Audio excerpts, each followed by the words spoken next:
Hello সবাইকে। আজকের দিনটা আমার কাছে ভীষণ স্পেশাল। ভীষণ বললে ভুল হবে, ভীষণ ভীষণ স্পেশাল। আমাকে যারা খুব ক্লোজলি চেনে তারা জানে এই মানুষ দুটো আমার কাছে ঠিক কতটা নিজের। একজন হচ্ছে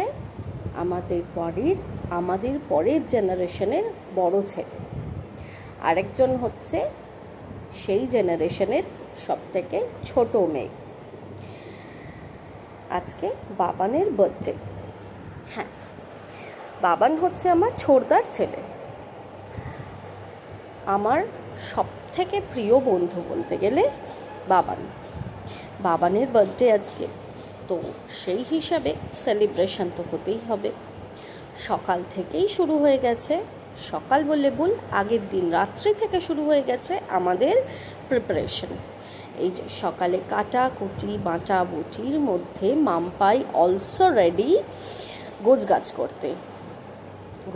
করছে কম, অগোছালো করছে বেশি, তবুও মজার শেষ নেই। বর্দা ভাইয়ের বার্থডে বলে কথা, এখানে বাবানের স্কুলের সব বন্ধুরা এসেছে, ঘর ভর্তি বন্ধু বান্ধব এবং মামার ছেলে সবাই সাথে মাম্পাই কিন্তু হুল্লোড় করে সন্ধ্যেটা বেশ মজায় কাটিয়েছে।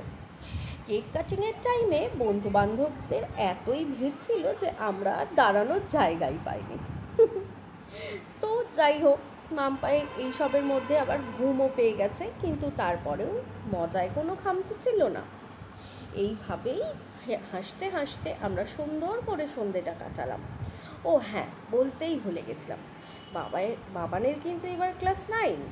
বাড়ি থেকে বলা হয়েছিল 9-এ ওঠার রেজাল্ট যদি খুব ভালো হয় তাহলে আমরা সুন্দর করে বার্থডেটা সেলিব্রেট করব।